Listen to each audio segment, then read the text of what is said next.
So you're on live.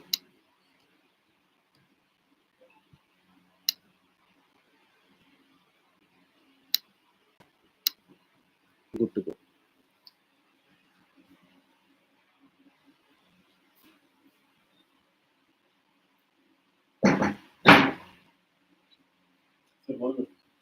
Good evening to all of you. This is the sixth day of the lecture on CPC.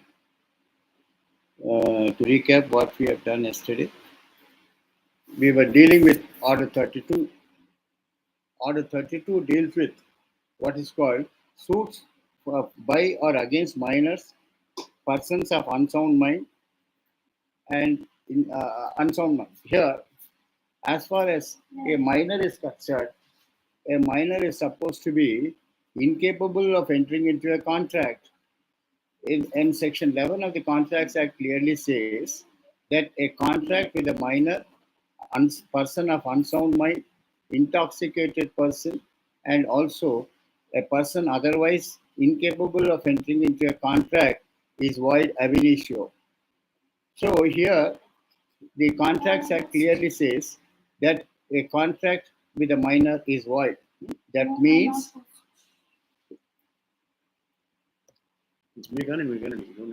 a minor is incapable of entering into any contract, and a minor also is incapable of filing a suit by himself.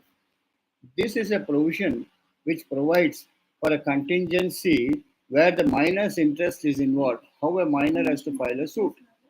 Minor by himself cannot file a suit, but a minor has to be properly represented by his guardian, that is either his father or mother, with whom he is in their custody.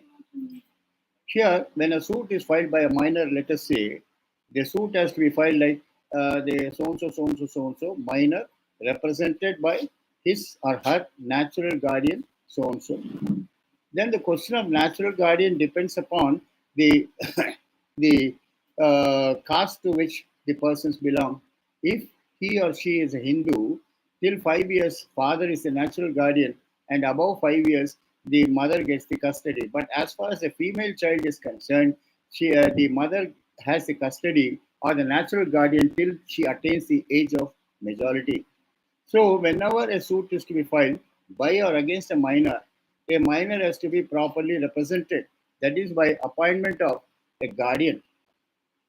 And the guardian is normally the father or the mother or the nearest relative. Then, same thing applies when a suit is filed against a minor. So, a minor has to be properly represented by the guardian. Then a contingency may arise. A minor may not have a guardian at all. He doesn't have parents. Then in that case, he has to sue through his or her next friend. That is the nearest relative possible. Either the grandfather or grandmother, paternal or maternal, or a nearest relative who can represent the interest of the minor. So the interest of the minor is his interest has to be safely guarded, and that's the reason why guardian plays a very important part as far as the Order 32 is concerned. It may so arise that a minor does not have a guardian or does not have a next friend. In that case, the court itself can appoint an advocate commission advocate as the court guardian who looks after.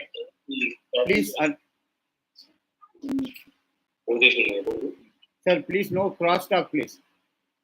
As far as the court is concerned, the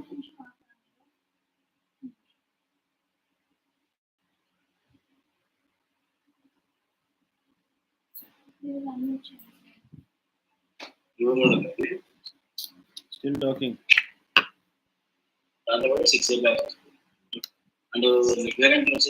ఎవరది? Mr. Madhusudan, please mute yourself. So, when a person doesn't have a guardian, the court itself appoints an advocate as a court guardian.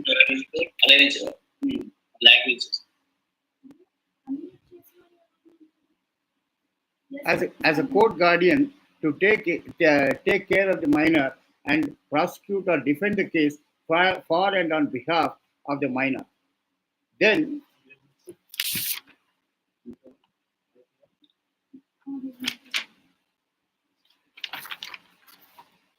Then, as far as a person of unsound mind is concerned, here also an unsound mind person, that means a person who's a lunatic, he cannot bring a suit by himself.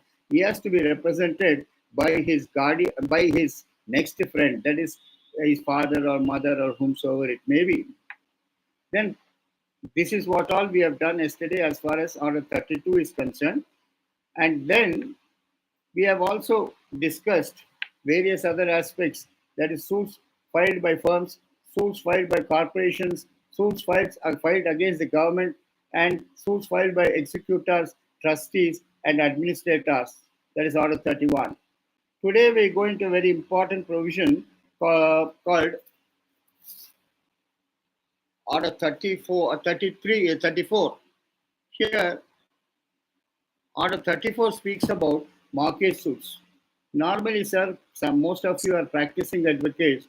When you file a civil suit in the form of a plaint, what you write, plaint filed under Order 7, Rule 1, read with Section 26 CPC. But as far as a mortgage suit is concerned, it is supposed to be a suit of a special nature. But before going into that suit, you must know the definition of the word mortgage. In agency area, mortgage is called Tanaka, and here because it's half Urdu and half Telugu, here we call it as Girvi, where interest in respect of specific immovable property, please underline the word specific immovable property, is created by a person called the mortgager in favor of a person called the mortgagee for securing a debt paid, promised, part paid, or part promised. It is called a mortgage. And the person who offers the property as security is called the mortgager, and the person to whom the property is offered as security is called the mortgagee. The essence of mortgage is that once the money is advanced, there must be some security on which the mortgagee should fall back in case the mortgagor does not pay the money.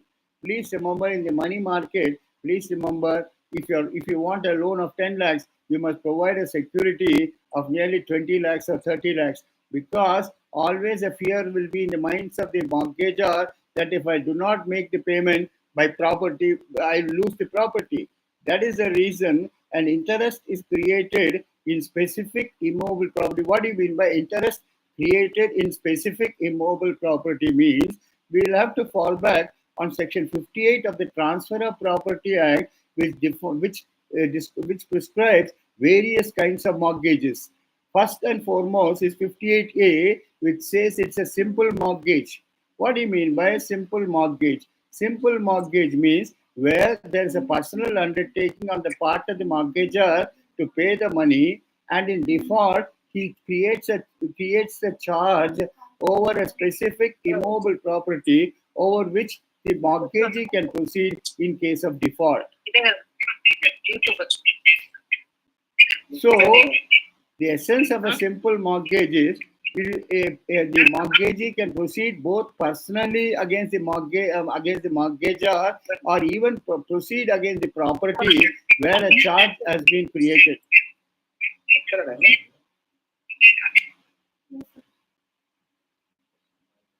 Please remember, at this rate, if this talking across, I cannot continue with the lecture, please.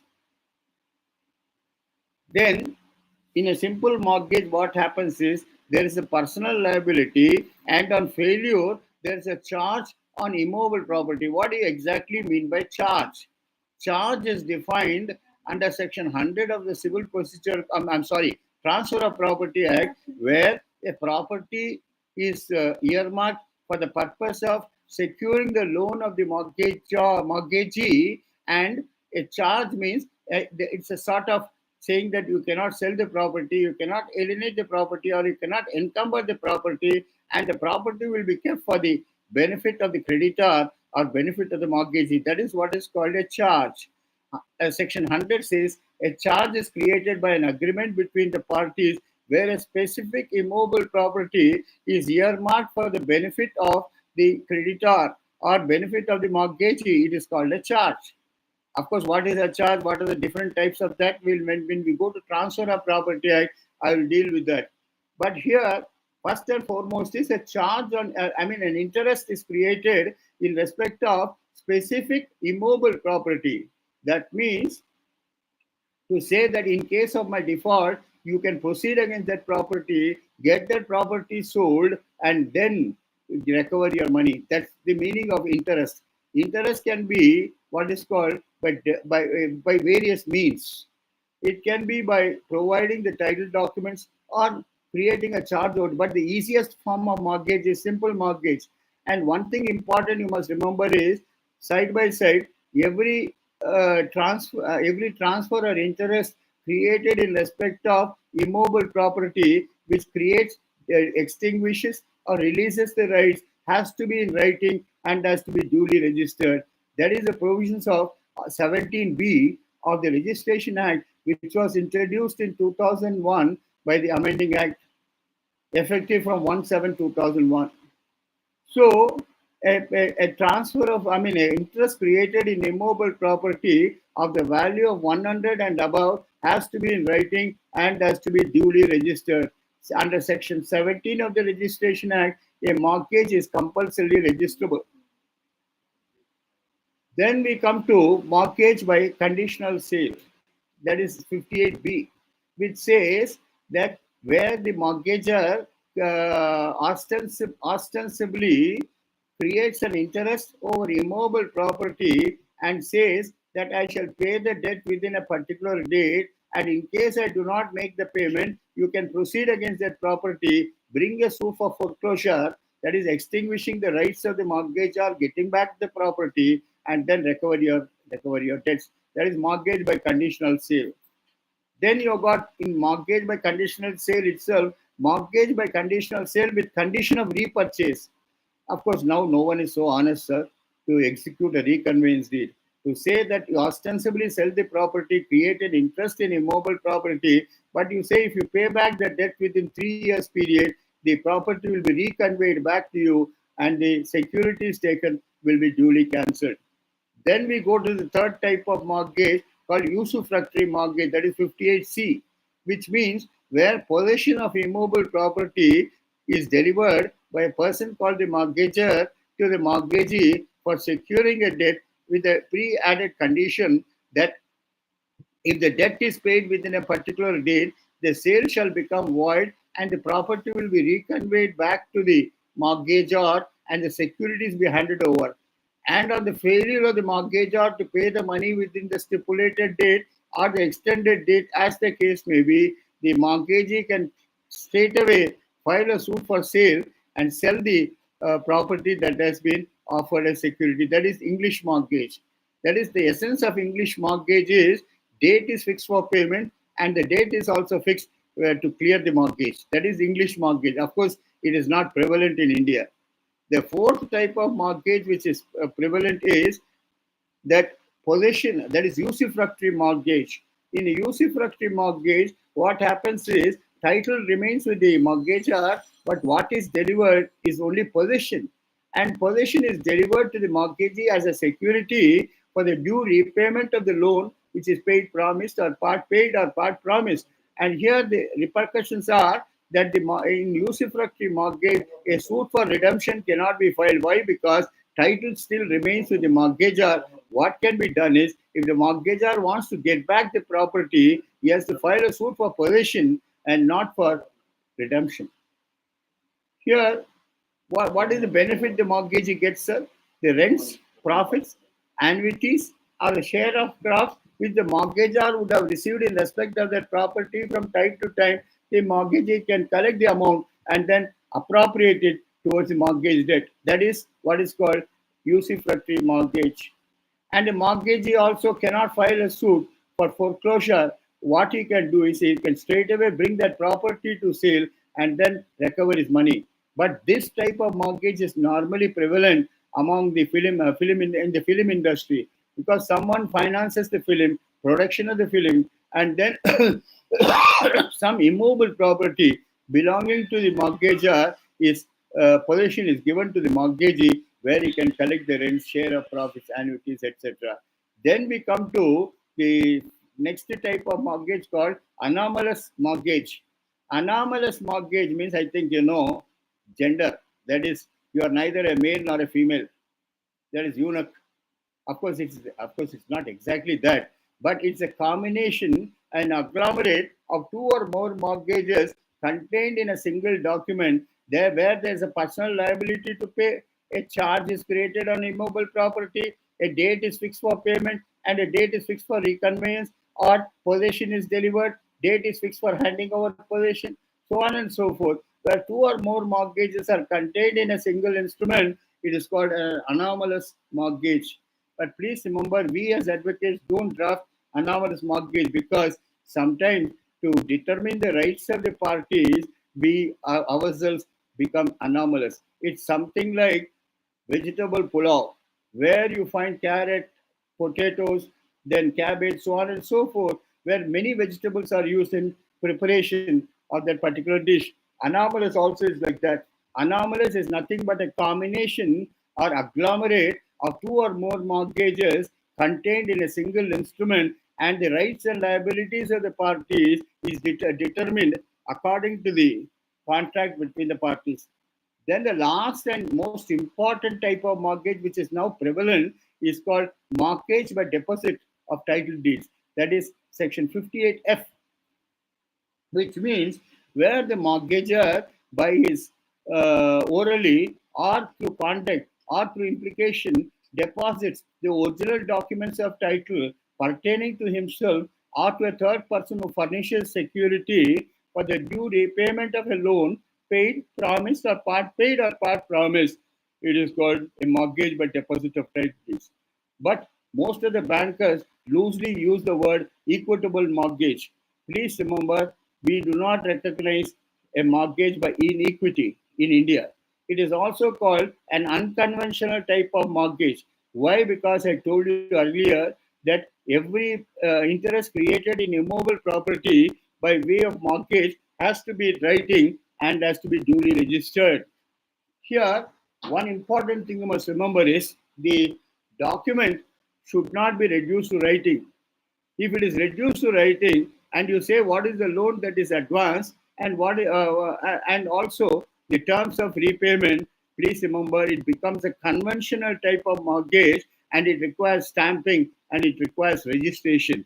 And this was upheld in the earliest case on banking in 1947. It's popularly called the Das Banks case. In Das Banks case, the court categorically held that an equitable mortgage created between the parties, if it is reduced to writing, specifying the loan, specifying the terms of payment, the interest that is charged, then it becomes a conventional type of mortgage. It is compulsorily registerable under Section 17 of the Registration Act. To overcome that, what the bankers normally do is they first take the documents, take a letter from the debtor or the mortgagor that following documents have been handed over to you. Please scrutinize the documents and then take it as a collateral security.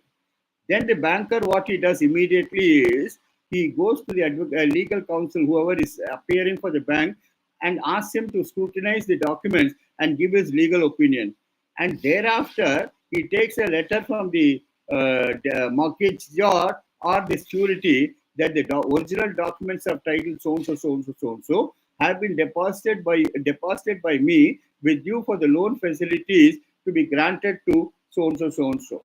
Then the description of the property is given. And most of the bankers reduce it in the form of a memorandum, which is normally found in an inland letter. And what they ask the party is, please try to go to a different post office other than a post office located near the bank and then send it by post addressed to the bank, whichever bank it may be. Why? Because to prevent the party taking a plea saying that undue influence was played on him and the documents were snatched away from his custody. That is the reason they ask you to send it by post. Then after that, they take one more letter, a letter from the debtor or the mortgagor or the surety that I so and so, so and so, so and so hereby confirm that I have deposited the title deeds by way of collateral security and equitable mortgage for the loan facilities that is to be granted to so and so, so and so. Then what are the consequences of that? Here, everything is in the form of a memorandum in simple English. And you, as advocates, if you are appearing for the banks, advise the bank that they should not reduce it to writing. If they reduce it to writing, it requires a stamping and registration as per the judgment rendered in Das Bank's case. These are the 6 types of mortgages that are prevalent in the law of mortgages laid down in the Transfer of Property Act from Section 58 to 103 of the Transfer of Property Act. When I go to Transfer of Property Act, I shall deal with them in detail. Now, this is a history as far as mortgage is concerned. Here, then, if a suit has to be filed for mortgage, what is the procedure that has to be followed? First and foremost, you must know that what are the rights and liabilities of the mortgagor and the mortgagee. As far as the mortgagor is concerned, when the entire debt is completely paid and nothing is payable by him, either towards balance or outstanding, he has got a right of filing a suit for redemption. Redemption, REDEMPTION. Redemption comes from the word redeem. Redeem means take it back, get it restored. That is called redemption. And he can file, the mortgagor can file a suit for redemption. Then what are the rights of the mortgagee?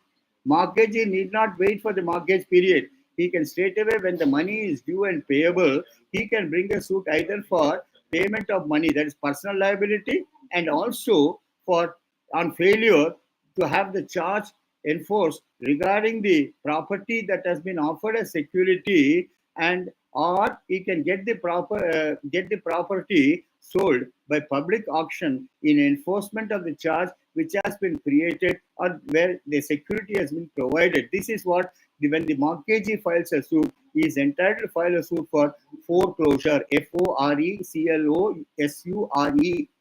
foreclosure or sale. Then the question may arise, sir, please remember the fundamental principle is the remedy for redemption and foreclosure are coextensive with each other. What do you mean by that? The mortgagor need not wait till the mortgagee files a suit for enforcement of the charge or enforcement of the mortgage. Straight away, what he can do is he can file a suit for redemption within a period of 30 years. That is what Article 61 and 62 of the Limitation Act stipulates. That is, within 30 years period, he has got a right of getting back his property by enforcing his right of redemption. That is why it is the long period is given for redemption, so that the mortgagee may not lose the property. But what are the important precautions the mortgagor should take is, he must say, sir, I am ready and willing to pay back the outstandings to the financial institution. The financial institution is not giving me a right of taking back my property or extinguishing the charge. Please allow me to redeem my property. Then once he deposits the principal amount interest into the court, he gets a right of getting back the property. And when this right is exercised, it is called a right of redemption. And this is available to the mortgagor. And once the court orders that the mortgagor is entitled to redeem the property, all the securities held by the mortgagee has to be restored back to the mortgagor duly cancelled. And under Article 61, the limitation period for filing a suit for redemption is 30 years, and provided the right of exercising redemption has not been extinguished by a decree passed by a civil court. Then we go to what are the rights of a mortgagee. As far as the mortgagee is concerned, we can ask for a personal decree against the mortgagor and also ask for foreclosure. What do you mean by foreclosure? Foreclosure means he can ask the court to extinguish the rights of the mortgagor to get back the property duly redeemed. Then what is then sale? In English, mortgage date is fixed, and also the payment also has to be made within a particular date. Then this the property that has been offered as security can be the mortgagee can ask the court to sell that property, and then apart from the personal liability, he can ask that property to be sold through process of the court.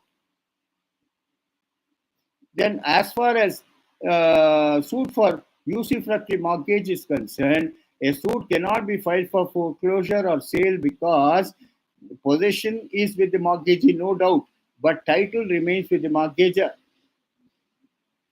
Then, in that case, if the mortgagor wants to get back the property, he cannot file a suit for redemption for the simple reason that the proprietary rights of the titular rights are not transferred. What is transferred is only the possession. He can ask for redelivery of possession and also ask for accounts how the debt has been paid, how the mortgagee has collected the money.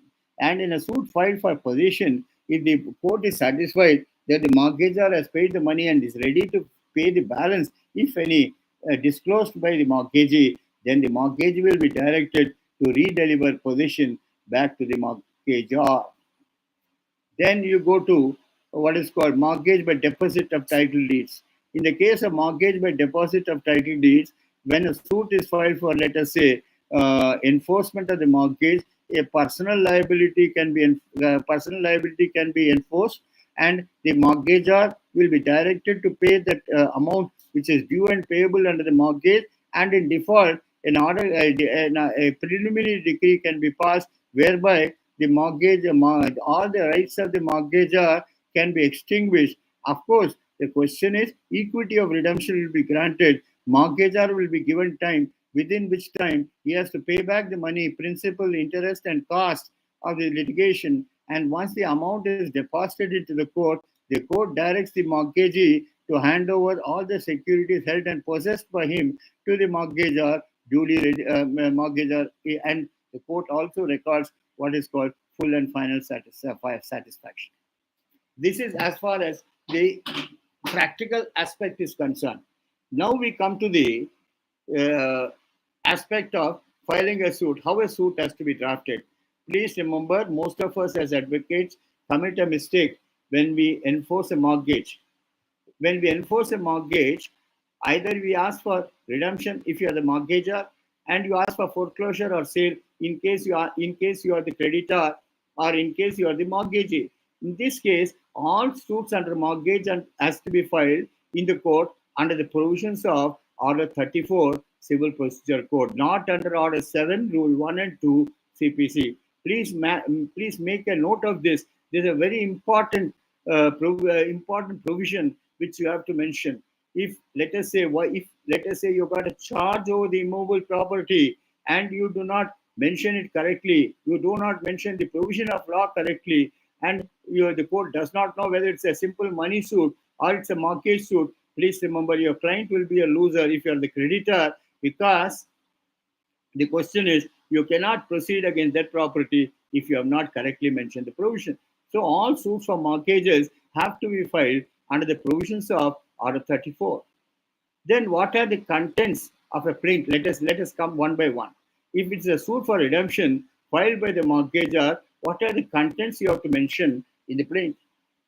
You say so and so, that are other things, getting address for service and all. Then brief facts of the case. That on so and so date, the plaintiff approached the defendant for loan facilities under the cash credit Monday type or cash credit or bill discounting, so on and so forth. And the defendant, that is the mortgagee, advanced a loan to the extent of 10 lakhs or 20 lakhs, let us say, and the mortgagor executed various documents in the form of what is called promissory note, receipt, and then what is called pledge of property and pledge of movable property, and also so on and so forth. And the agreement is also filed and marked so and so. Then the loan facilities granted to the defendant number 1 was secured by the defendant number 2 offering collateral security in the form of depositing the original documents of title pertaining to him with the bank to secure the loan, and executed a guarantee agreement in favor of the bank or in favor of the mortgagee. The guarantee agreement along with other documents are filed and marked so and so, so and so. Next para. That as far as the plaintiff is concerned, he is ready and willing to pay the balance of the amounts due and payable to the mortgagee and requested the mortgagee to permit him to redeem the mortgage, and he expressing his desire to pay the money, but the mortgagee refused to receive the money. And since the rights of the plaintiff in respect of the mortgage property is involved, he is ready and willing to pay the balance or deposit the money into the court, and he must be permitted to redeem the property. Then next para, what you write is that on so and so date, the plaintiff addressed a legal notice dated so and so, expressing his readiness and willingness to pay the mortgage debt, and requested the mortgagee to release him from the mortgage and hand over all the securities. The mortgagee received the notice but sent a reply making all false allegations. The office copy of the notice and the reply notice are filed and marked so and so, so and so. Then next para, what you write is, then you say, what here comes the distinction, sir. Whenever you file a suit for redemption, you'll have you'll have to give the proper description, particulars of the mortgage, date of loan so and so, name of the mortgagor so and so, name of the guarantor so and so, with addresses and all, name of the mortgagee and creditor so and so, amount advance so and so, then amount paid so and so, then amount outstanding so and so, interest charged so and so, then securities furnished. The entire particulars are given. So this is the difference between an ordinary money suit and a mortgage suit. Then we go to jurisdiction part of it. Here, I will discuss jurisdiction in detail when we come to section 16 to 20 or 22 of the Civil Procedure Code. Here it says how the court has got jurisdiction. Here, please remember, in Telugu they call a word sthana balam. Everyone is strong in his own place. An elephant is strong in its own place. Elephant is a stranger when it comes to a different place. An advocate is strong in his own local area. He is not that strong when he goes to other court. So that is the reason you say how the court has got jurisdiction. The law says wherever the property is located, wherever the property is situated, the suit has to be filed within the jurisdiction of that court where the property is located. The word property, please underline, it means immobile property. Then we go to the valuation part of it. The suit is valued for the purpose of so and so, so and so, so and so, at so and so, and a court fee of rupees so and so is paid under the relevant provision. Then we go to what is called declaration which you give, and limitation. I'm sorry, limitation. You say the loan which was advanced to the plaintiff was on so and so date, and the legal notice was given on so and so date, and since it is within the period of 30 years postulated in section 61 of the Limitation Act, the suit is within time and within the period of limitation. Then we go to a declaration that is given to say, sir, no suit is filed in respect of the same cause of action, nor any suit is pending in any court. Then the next one, what you mention is the prayer clause. You say the plaintiff therefore prays for a judgment and decree against the defendant as follows: 1. For redemption of the mortgage by payment of the amount whatever is due under the loan transaction, and number B, to direct the mortgagee to hand over all the securities held and possessed by him at the time of creation of the loan. Then you say for cost, then I think signature and verification by the party. Then whatever list of documents, whatever the documents you are relying upon, you give a particular list, and then the party also signs. And when it's relating to immobile property, you have to give the schedule of the property by giving the description of the property, and also what is called the sariyadul, that is the boundaries, has to be clearly given, and the schedule given by you has to be duly signed and duly verified. And of course, you know as an advocate that you have to also docket it and file it in court. And all claims under Order 6, Rule 1 has to be filed in duplicate along with an extra copy for scanning, what is called computer copy. And whatever material documents you have got, they have all to be filed. You don't have the originals with you, but you can file the copies, because the originals will be with the banker or the other side. The other side, as and when he appears, they file the original documents into the court. And then the schedule is given. And then after that, you file the material papers. And please remember, the procedure is whenever you file a suit, as many number of defendants are there, you must furnish that number of copies along with the copies of the material documents which you are relying on in support of your case.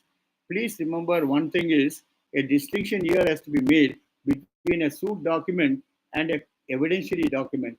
A suit document is supposed to be or defined as the documents which support your claim, which is the foundation of the suit. That is called suit document.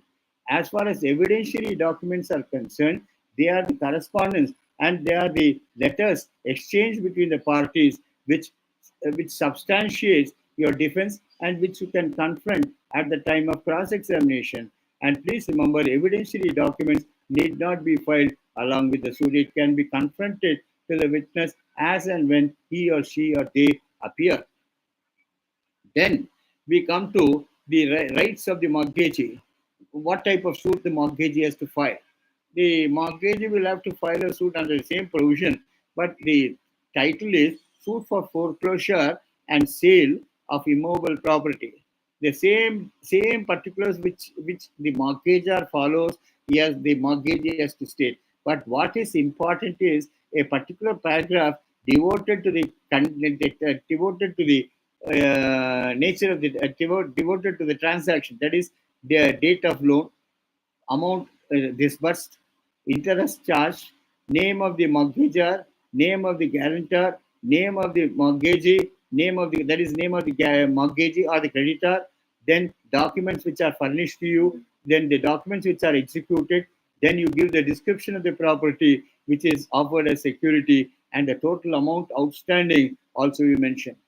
Here, one thing you must remember: most of the bankers, what they do is they take three documents from the mortgagor. One is called AOD. AOD means acknowledgement of debt. That is to say that you are indebted to the bank to some so and so extent. Then confirmation of balances. That is what is called COB.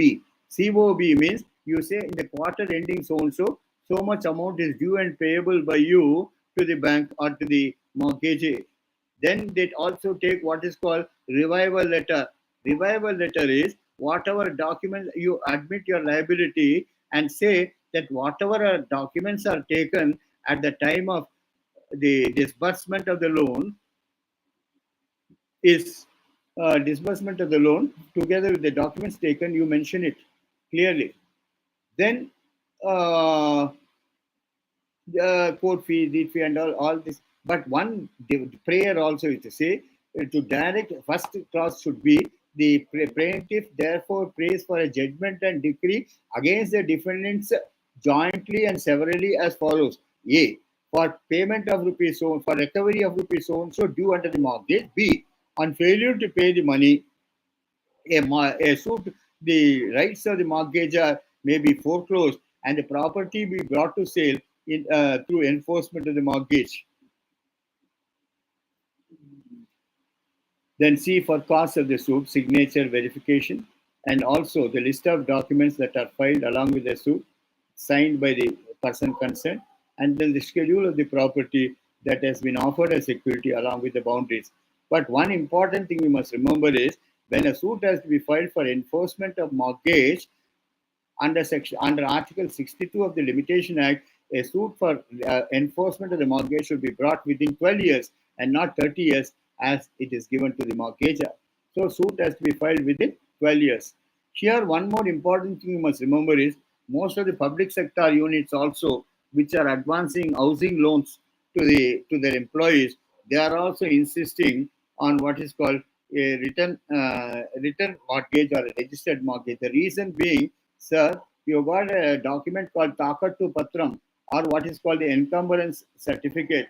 In encumbrance certificate, normally, unless a document is registered with the SHO, SRO, the question of you don't find it in the encumbrance certificate. So to prevent we have seen in Hyderabad, the same property or the same plot is sold to 4 or 5 people. So to avoid that, what the banker does is he asks the party to execute a mortgage deed. Say simple. Normally they take a mortgage deed by simple mortgage or deposit of title deeds. It is reduced to writing and it is duly registered. And once it is duly registered, it is entered in the books of the SRO. and you can find a column there that there is an encumbrance as far as that property is concerned, and it gives a security for the banker to prevent double sales or triple sales. And now the bankers have also introduced a rule: whenever documents are sent for legal to the legal counsel is supposed to go to the sub registrar's office, make a search of the documents, and also find whether such a document is found or whether there has been double registration or triple registration. Take a certified copy of it, and when he writes the opinion, he says, "I've gone to the sub registrar's office, inspected the records, and then I've taken certified copy. I find that there are no double registration or triple registration in this respect of this property." These are the normal precautions that are taken by a banker at the time of filing a before disbursing the loan, or I'm sorry, before filing a suit. And please remember, a banker can file a suit only within 12 years period, and not 30 years that is available to the mortgagor. Then, of course, you've got Article 1 of the Limitation Act, which says, current, open, and mutual account. What do you mean by current, open, and mutual account?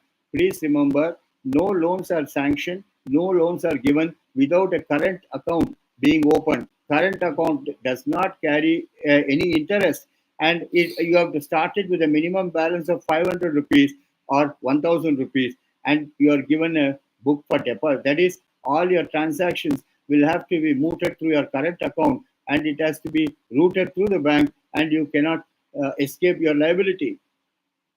Here, why do you say open? That means it is not yet closed, it is still alive. You say mutual. Why? Because there are mutual credits and mutual debits, and interest is also computed. Then, as far as Article 1 is concerned, it gives a privilege to the bank, saying that from the last date of credit or last date of debit, a period of limitation runs, not from the date of the sanction of the loan. But normally what happens is, suppose some of you are bank advocates, a bank does not file the suit before the limitation date.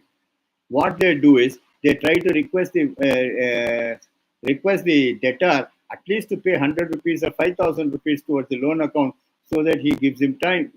Here, one thing important you must remember is, once that amount is given, it is entered in the ledger. Once it's entered in the ledger, it is also gives the period of limitation to the banker concerned. Then one more thing you must remember is, there are two types of securities, sir: primary security and secondary security. What do you mean by primary security? When loan is advanced in respect of working capital, please remember, just excuse me, please.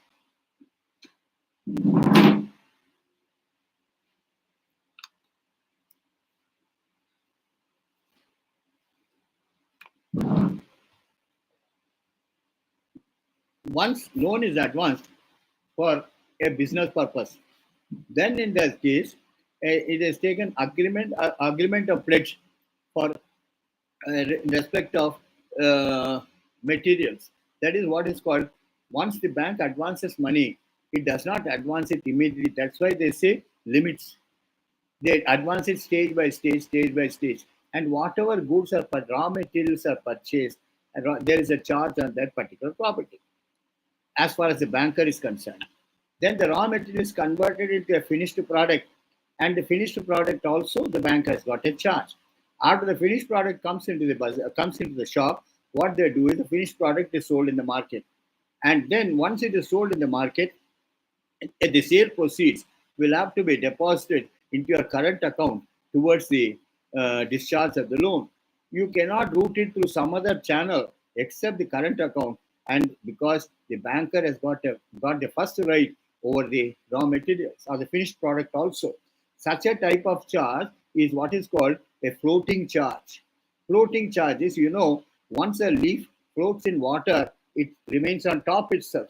But once it sinks, because of the weight, it becomes a fixed charge. Suppose the debtor defaults in payment, straight away, what the banker can do is, he can enforce his charge by getting the money which has been realized from sale of the raw materials, or the raw material or the finished product is not sold, the bank itself, the machinery, etc., the bank itself can sell it and then appropriate it towards the loan account. So there are two things: floating charge and fixed charge. Floating charge is once the raw material is converted to a finished product is sold in the market, it is still the charge remains, but it becomes a fixed charge if the mortgagor defaults in payment, and then it is a NPA, as they call it, non-performing assets, and the loan is recalled, and then the debtor is asked to make the payment. Then in that case, the question is, it will be proceeded against. That is, the court can, the mortgagee has got a right of proceeding against the raw materials which are still available, the machinery that has been hypothecated to the bank, and also the other things which are found in the shop, and it's subject to periodical inspection. What are the raw materials which has come, what is the extent to which it has come, whether it's entered in the stock register, how much of finished material has been completed, and what is the finished material quantity, and how much has been sold. The sale register, the field officer or the concerned officer of the bank makes periodical inspection as far as the godown or the mortgagor is concerned. These are all the various incidents as far as advancement of loan is concerned. Then the mortgagor can not only proceed against the primary security, that is, he can proceed against the stocks that are available, get it sold, or in addition to it, if it is not sufficient, he can proceed against the immobile property that has been offered as security. These are all the incidents of a mortgage.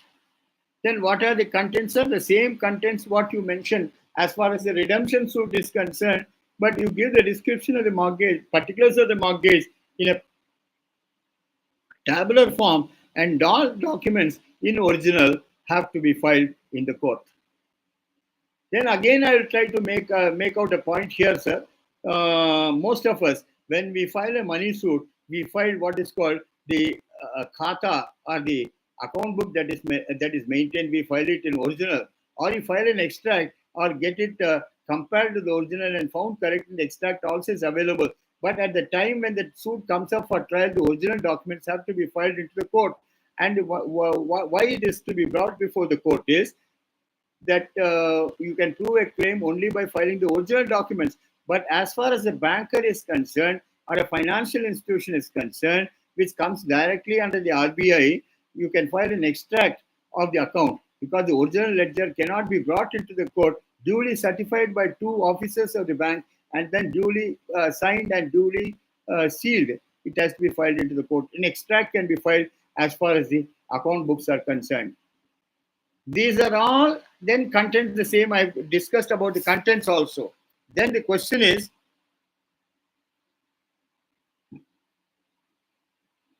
here in a mortgage suit, two decrees are passed. One is called a preliminary decree, and one is called a preliminary decree, and another is called a final decree. First, as far as the mortgage suit is concerned, there is a direction to the debtor or the mortgagor to pay the amount whatever is due and payable. B, in default of payment, the court says the mortgagee has got a right of foreclosure or sale to proceed against the charged property and enforce his charge by bringing that property to sale. Then I told you also yesterday, also I think I have told you that a installment decree cannot be granted as far as a mortgage suit is concerned. Equity of redemption can only be granted. I just cite for your understanding a mythological example when Hiranyakashipu was sought to be vanquished by the Lord Narsimha. He tried to taste the blood of Lord Narsimha to find Hiranyakashipu to find out whether any bhakti is still left in him. When he found that there was no bhakti, then he killed him. In the same way, the court is not interested to snatch away your property. That is the reason, even if the time for getting back the property has expired, the court grants you still time. That is called in law equity of redemption.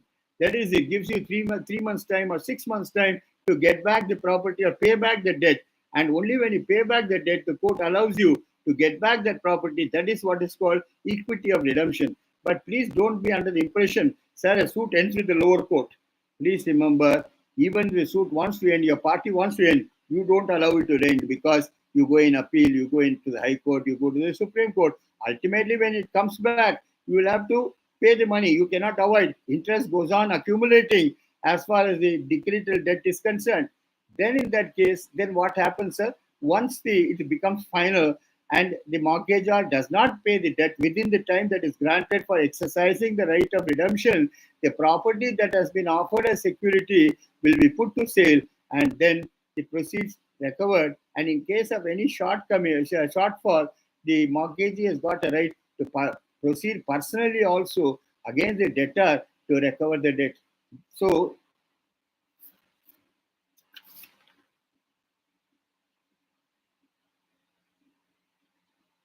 here, suppose, let us say, there are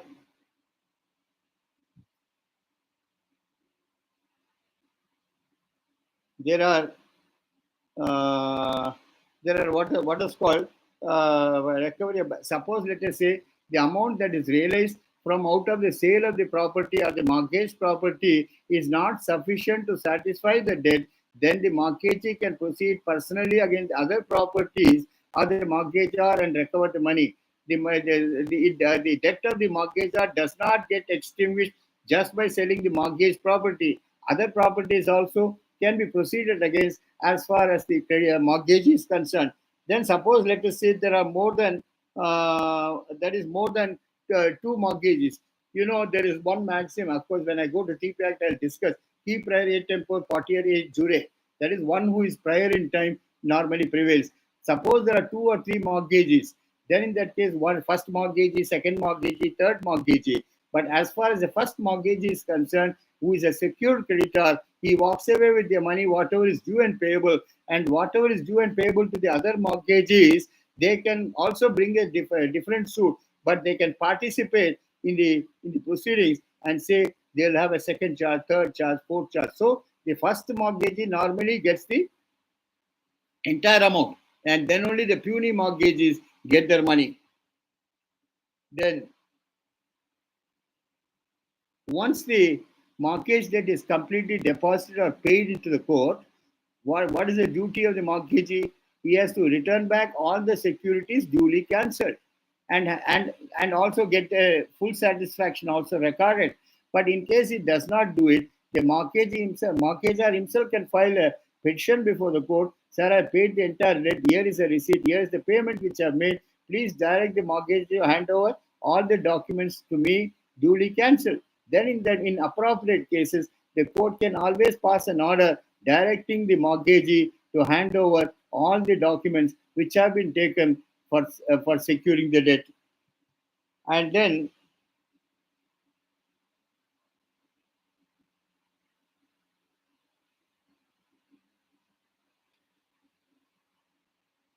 as far as the puny mortgages are concerned, who have advanced loans even later to the prior mortgagee, they will only be entitled for a rateable distribution, a percentage of the money which is in surplus, but not for the entire money. Here, this is what all is laid down in Order 34. Again, I'm repeating, sir, when you file a suit for mortgage, whether it's for redemption or for foreclosure and sale, there must be a particular paragraph devoted towards particulars of the mortgage. Without that, your claim is incomplete. Then we pass on to Order 33. That is what is called suits by indigent persons. What do you mean by an indigent person? Of course, this has got different connotations in the political scenario today. Garibi Hatao, BPL, or what is called below poverty level, so on and so forth. Here, indigent persons is people who do not have sufficient means to pay the court fee. Number two, who have no means at all. One who has means, but not sufficient means to pay the obligation of payment of the court fees. That is number one. Number two, a person who does not have any money at all. In those two circumstances, a person who does not have means, he can file a suit in forma pauperis, in space forma, forma space pauperis, pauperis. That means as a pauper. Of course, pauper doesn't mean a bhikari. Pauper means who does not have means, who does not have sufficient means to meet the court fee obligation. Number two, he does not, he has no means at all. Then in that case, he can always file a suit in forma pauperis under the provisions of Order 33. India suits by indigent persons, as they call it. Once a suit is filed, it has to be filed as an OP, or what is called original petition, and it has to be filed under the provisions of Order 33. Then, as far as the person against whom you are filing the suit has to be properly described, and the government also steps in, because please remember, you say one thing, that is Devudu Varamichina Pujari Addochadani. The government is interested to collect his court fee. So the government has got a right of opposing the application. So no application can be allowed without hearing the government. So the government means appropriate government, state government, as you may call it, or the central government, as the case may be. What happens is, once a suit is filed in forma pauperis, it is numbered as OP, original petition, not as original suit. It is filed under the provisions of Order 33. And once it is filed, notice goes to the parties, that is to the defendant, the contesting defendant, as well as the government, and they are given an opportunity of filing their counter or opposing the application.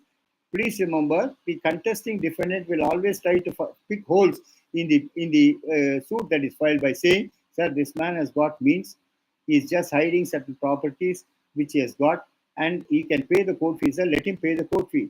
Or the cause of action which has been mentioned has not accrued to him, sir, this court has no jurisdiction, sir, and he must be compelled to pay the court fee. Then a regular inquiry is held, where the government also files its counter and opposes the suit. And then once evidences are laid and the court comes to the conclusion that the person who has filed the suit does not have means at all, then in that case, it allows him to file the suit in forma pauperis, or as a pauper. But please remember one thing is, though he files a suit initially not paying the court fee, whenever the suit is decreed in his favor, let us say, the government has got a first charge over the decree. The amount of court fee which is recoverable will be recovered rather by the government from the amount that has been deposited into the court, or the amount which the plaintiff is entitled to. So there is no question of escaping from liability as far as payment of court fee is concerned. Then,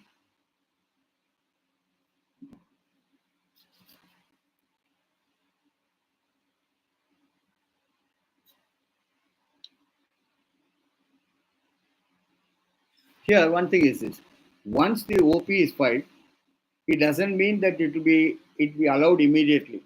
Regular evidences will be recorded. Cross-examination will be done based on the evidence, based on the statement that is given by the plaintiff and the defendant. Let us say he also enters the witness box. The court really finds that this man has no means at all, or no sufficient means to pay the court fee. Court postpones the payment of court fee till the decree is passed. Suppose, let us say, the suit is dismissed. After the suit is numbered, suppose the court finds that he is a pauper, he can be allowed to file a suit. Then the OP gets converted into a suit. Then it is renumbered as OS, suit on the original side. And a regular inquiry takes place as far as the suit is concerned by evidences, documents, and so on and so forth. And once the court comes to the conclusion that the plaintiff has succeeded in the suit, then the court decrees the suit and also allows the cost. And the cost that is awarded, the court fee that is liable to be paid, will be recovered by the government as arrears of land revenue. That is, they can proceed against the property or proceed against that money and then get their court fees. And suppose the application on inquiry is rejected, then you've got a right of appeal to go to the appellate court and then question the order passed by the lower court. Here, suppose, let us say, you have hidden something and you have not disclosed something. Then in that case, and let us say you acquire some property after your pauperism is allowed. When the defendant points it out to the court can also direct you to pay the court fee out of the property which you have acquired.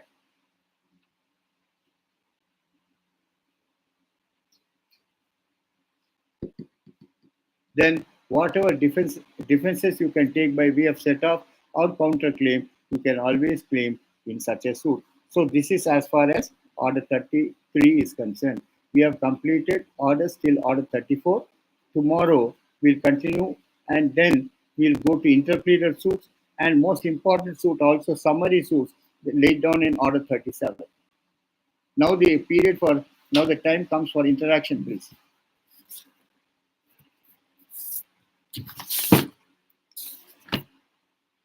Yes, please be a bit clear and no crosstalk, Madam please. Sweta.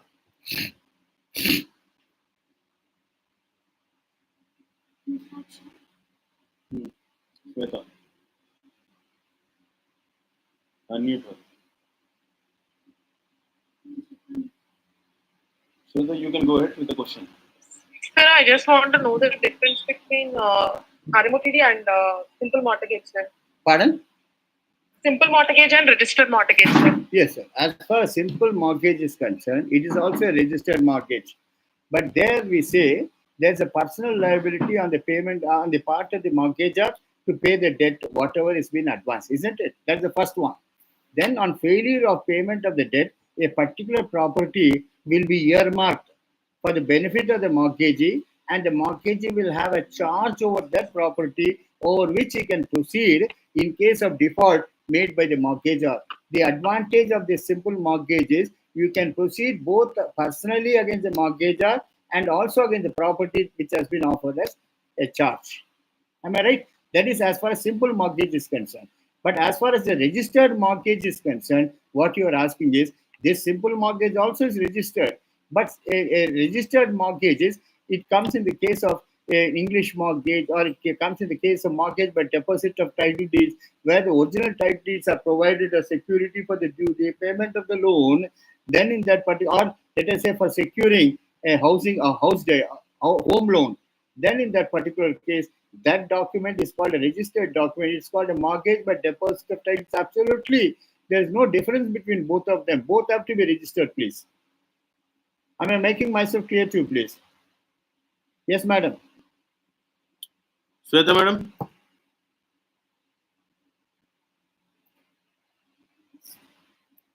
Any more questions?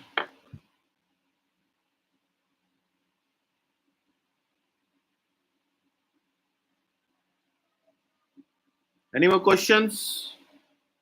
All right. Gausia, unmute yourself and speak. Madam, unmute Gausia. Madam Sir, Gausia. what Yes, by ma'am. puny mortgage, sir? Pardon? Puny mortgage, sir. PUISNE. Puny means a second or third mortgagee who advances loan to the same mortgagor in respect of his loan. Then he is a subsequent mortgagee. That means a mortgagee who has advanced loans during the subsistence of the earlier loan is called a puny mortgage. That is what is called small mortgage. Am I right? Puny means subsequent mortgage.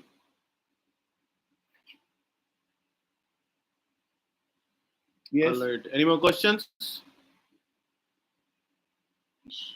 Krish, please unmute yourself and speak on. Sir, good evening, sir. Good evening. Sir, I have a question. It's a financial institution, sir, Yes. that was given very hefty loans Yeah. to a particular individual. Yeah. Percentage of interest is 24% Right. per annum. Right. They have mortgaged one property, Right. and another one is they kept as a collateral security. Right. One property in the year of 2019, they have given a loan of 15 lakhs, Right. and the client is cleared that loan. Right. He again taken a loan of 11 lakh rupees. Right. During Corona period, he could not repay the loan. Yes. Its every month installment is 48,000 approximately, including the rate of interest as well as all things. Right. And during the corona period, he had not paid any loans. Right. The bank persons came to his and forced him to sell the collateral security property. Right. And the third party was bought by the bank persons only.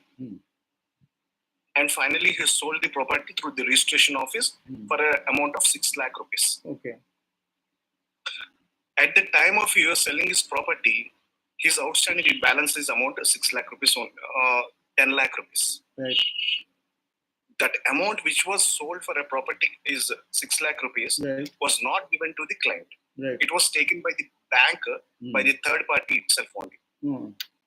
So, but the bank, that 6 lakh rupees was not paid to his outstanding debit. Right. Not credited to his outstanding limit. Yes, not credited to the outstanding debt. Right. Bank manager has kept himself as that amount, 6 lakh rupees. Every month, he himself is paying 50,000 rupees, like that. It's a clear case of fraud being played. That is, you can complain to the ombudsman and then or file a consumer complaint. Sir, I have not completed kindly. Allow me, sir. Yes. And now, in the year of 2024, he sent a notice to that. You have a outstanding amount of 7 lakh rupees. Right. But now, he himself is accumulating interest and now it will become a 9 lakh rupees, sir. Right. Now, he was forcing it. He to come and sell that property. Otherwise, we will keep that property as outstanding of your loan. Right. He was not using that property. He was keeping that property as he was blackmailing that. What is the alternative he has, sir, right present? The alternatives that are open to you is there cannot be pressure employed by the bank to direct the mortgagor to sell the property. Why? Because that property is offered as security and in the hands of the financial institution. The financial institution has to sell it and credit it to the account and intimate the mortgagor that this amount has been realized by sale and it is credited to your account towards the loan. And in case the bank manager has played fraud by himself paying 50,000 each, you can always complain of fraud and then ask the bank manager to explain all these transactions. That's why I said either you can file a consumer complaint or you can approach the ombudsman making a complaint against the bank manager, please. Am I making myself clear to you, please? Mr. Krish. All right. Any more questions?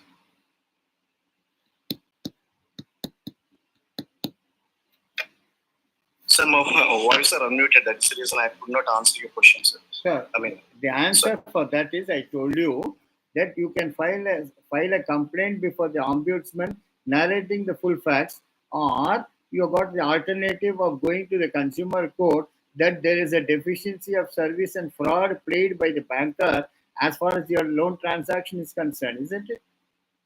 yes, sir. Yes, sir. These are Sir, the two and alternatives. ombudsman's where it is, sir? It's a non-NBFC ombudsman or? That is a bank. For every bank, there is an ombudsman, sir. RBI. RBI appoints the ombudsman. Okay. Right? Thank you, sir. Welcome. Sir, can we initiate a parallel proceedings? I mean, consumer court as well as ombudsman? You can do so. There is no bar for that. Oh, thank you. Thank you very much, sir. Welcome.